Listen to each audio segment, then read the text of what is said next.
Good day, my dear students. Welcome to our augmented presentation regarding the topic factoring perfect square trinomial. So, perfect square trinomial is written in general as ax squared plus or minus bx plus c.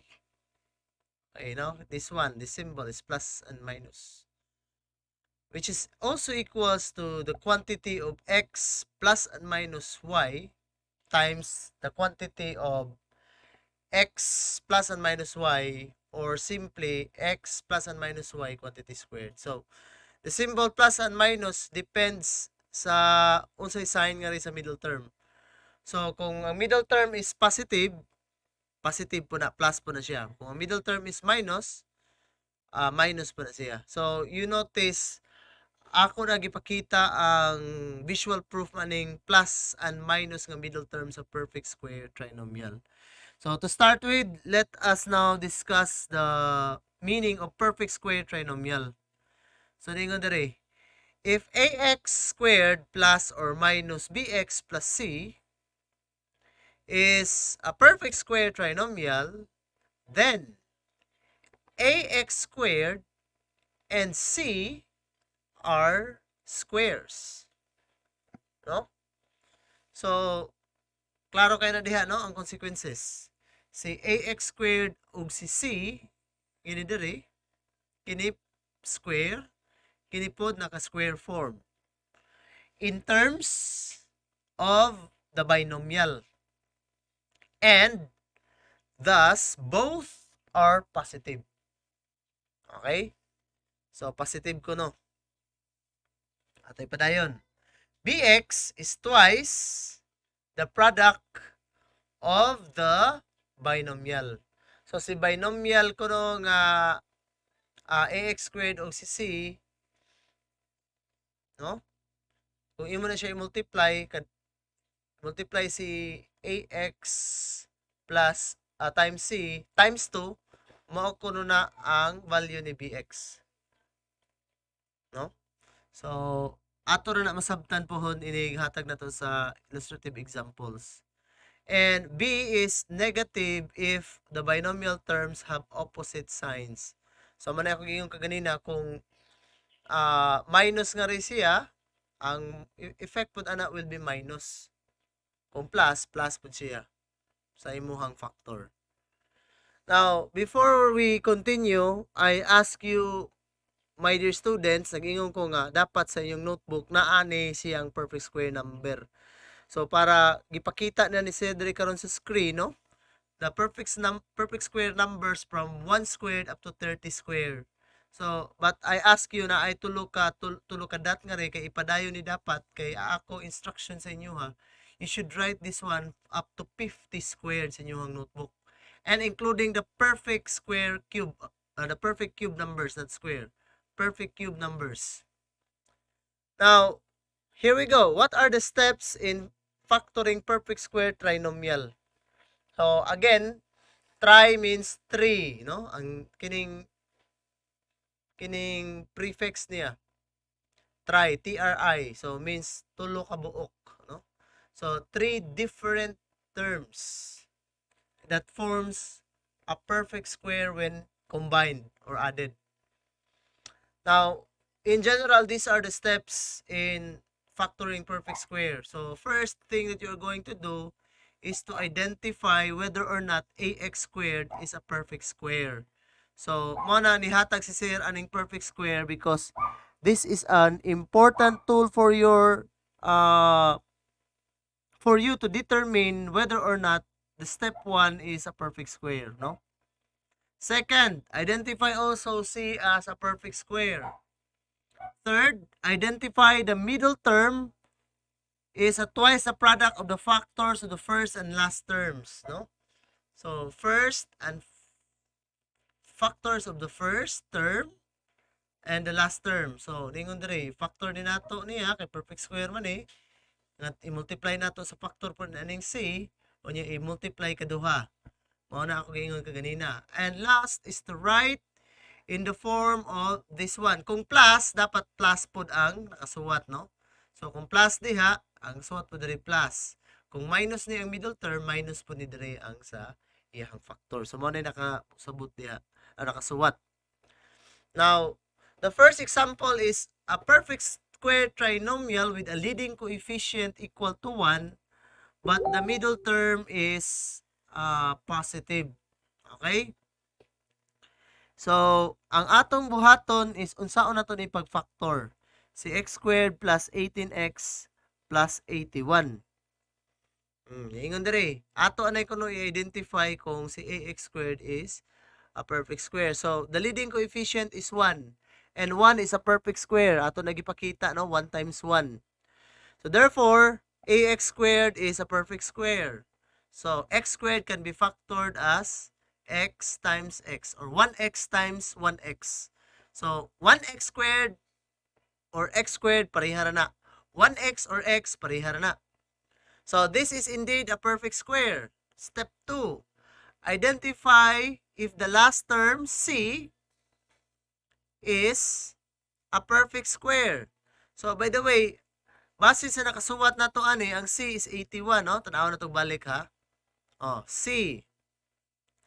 Ang a is the leading coefficient and b is the middle term, the coefficient of the middle term, and c is the pure constant. So here, klaro dire nga c is 81 kay mao man ni ang katapusan, no? C. A is 1, B is 18. So 81 should be determined as a perfect square. Indeed, it is a perfect square. That is equals to 9 squared or 9 times 9. Okay? Or pwede po siya negative, no? Pwede po negative. So 81 could be factored as 9 squared or negative 9 squared. Kay 9 times 9 is 81 and still negative 9 times negative 9 is positive 81. Now, anong gibutang mo ni sir ang negative sign? So, this is important for us to include because this will be the determining factor of the middle term. So, ningon si sir, kung ang middle term is positive, syempre, ang ato isuwat sa factor should be positive. So, kay positive man dili ta mo kuha sa negative nga sign. But instead, we will take this positive 9.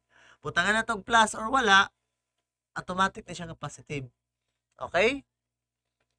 Next, identify the middle term is twice the product of the factors of the first and last terms. So, the middle term is positive 18x. Okay? Positive 18x. Ato tanawon ha. Twice ko no. 2 times, ang first niya nga factor is x times the last term which is positive, no? Di ta mo kuha og negative kay positive man So, positive 9. Are they equal? The answer is yes. Kay 2 times x, or ato i-multiply si 9 times x, unya times 2 kay twice man, so the answer is 18x.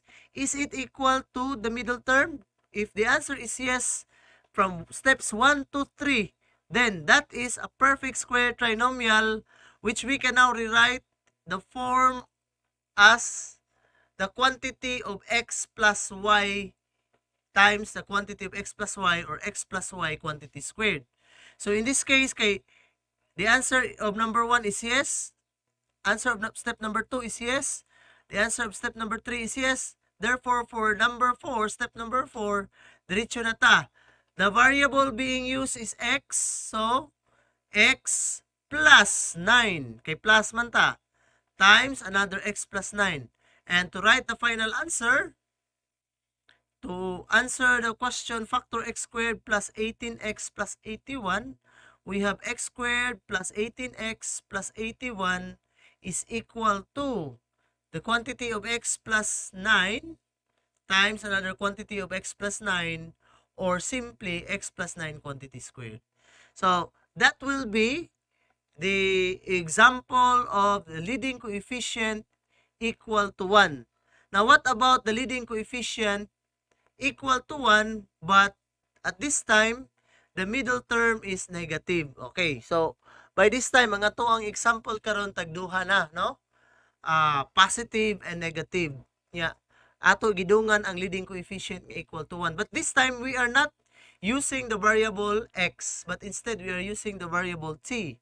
Kay kasagaran base sa experience ni sir, once ang bata maanad og x, bisan og letter T, bisag letter M nang gigbalik, ang gisuwat diri. Pero ang isuwat nila perminti, puro ra gihapon x. So, by this time, gihatagan ni sir og variation for the variables nga atong gigamit ng example. So, we are tasked to answer t squared minus 14t plus 49. No? So, for step 1, ato i-identify nga si ax squared is a perfect square. So, this time, t squared ang ato no? And a is still 1. So, therefore, t squared can be rewritten as t times t, which is a perfect square. Okay, 1 times 1, it's a perfect square gihapon. Step 2, c here is also a perfect square, which is the number 49 or positive 49. So, 49 could be rewritten as 7 squared, which is equals to 7 times 7. Or simply negative 7 squared or negative 7 times negative 7. Now, mao ni karon ang importante nga nung gisuwat ni ang positive ug negative, no? So, for step number 3, diri nato ni makita ang gamit. Tan-aw nato kung mo-equal ba siya sa factor sa asa sa duha ang mo-equal sa factor asa sa factors negative 7 or positive 7, i-multiply nato sa t nya times 2 mo equal sa middle term nga negative 14, no? Negative 14t.